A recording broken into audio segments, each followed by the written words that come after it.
जीवन अनमोल है, इसलिए विश्वासघात नहीं करना चाहिए। सालों पहले लखनपुर नाम के राज्य में भीमा नाम के राजा का शासन हुआ करता था। वह बहुत महत्वाकांक्षी था और अपनी प्रजा से बहुत प्यार करता था। उनके राज्य में चारों ओर खुशहाली थी, लेकिन राजा रानी खुद हमेशा दुखी रहते थे। उनके पास धन दौलत शोहरत सब कुछ था, लेकिन उनकी संतान न थी। संतान पाने के लिए राजा और रानी पूजा पाठ जप तप सब करके देख चुके थे, लेकिन कोई फायदा नहीं हुआ। एक दिन महर्षि के कहने पर राजा ने महायज्ञ कराने का फैसला किया। यज्ञ और भगवान के प्रताप से राजा को एक सुंदर कन्या की प्राप्ति हुई। राजा रानी के साथ पूरी प्रजा खुशी से झूमने लगी। राज्य में चारों तरफ खुशी का माहौल छा गया। राजा ने सारे नगरवासियों को पिता बनने की खुशी में भोज पर आमंत्रित किया। धीरे धीरे समय बीतने लगा। राजकुमारी बड़ी होने लगी। वह काफ़ी सुंदर और गुणवान थी। राजा रानी उसे देखकर ही खुश रहने लगे, लेकिन एक दिन उनकी खुशी को मानो जैसे नज़र लग गई। राजकुमारी बीमार पड़ गई। बड़े बड़े वैद्य हकीम सब इलाज में जुटे, लेकिन कोई फायदा नहीं हुआ। दिन प्रतिदिन राजकुमारी की हालत बिगड़ती जा रही थी। राजकुमारी के ऊपर कोई दवा असर नहीं कर रही थी। राजा को लगने लगा कि एक बार वे फिर निसंतान हो जाएंगे। एक दिन दूर देश से एक वैद्य राजा के महल पहुंचा। देखने में वह अजीब सा था और उसने ठीक तरह से कपड़े भी नहीं पहने हुए थे, जिस वजह से सैनिकों ने उसे राजमहल में प्रवेश करने से रोक दिया। वैद्य ने राजा से एक बार मिलने की बहुत गुजारिश करते हुए कहा कि मैं राजकुमारी को ठीक कर सकता हूँ, लेकिन किसी ने उसकी बात पर यकीन नहीं किया।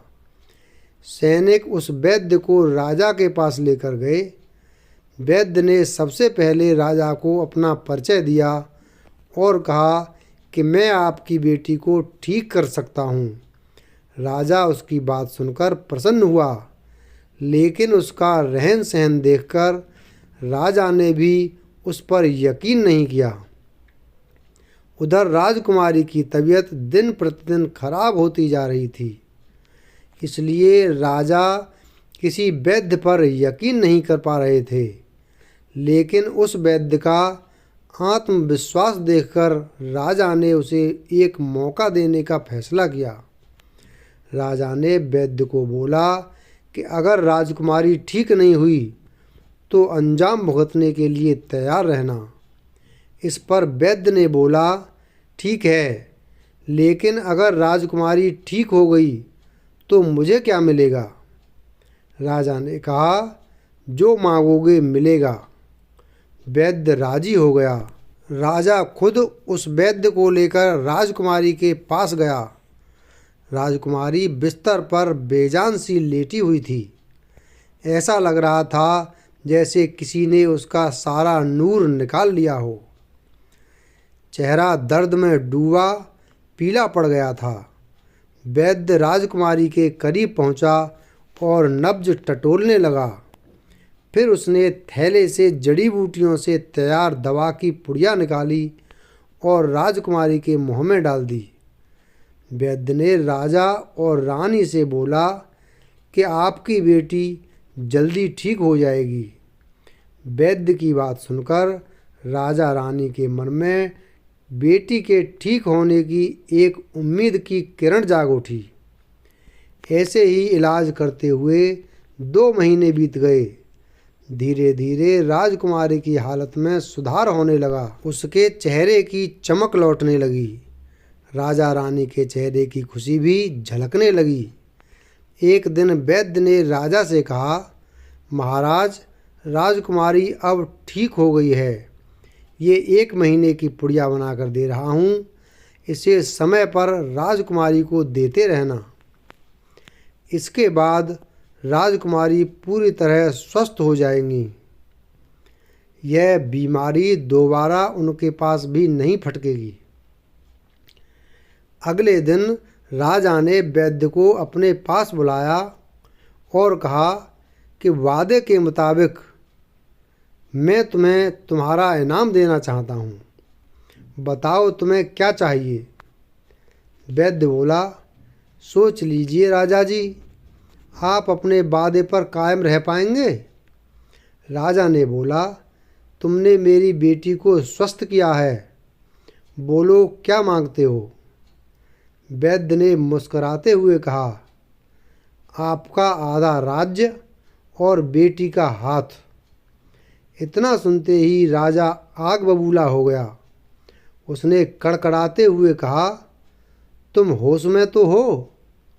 अगर तुमने मेरी बेटी के प्राणों की रक्षा न की होती तो तुम अब तक यमलोक पहुंच गए होते। उसने सैनिकों को आदेश दिया कि इसे राज्य से बाहर निकाल दिया जाए।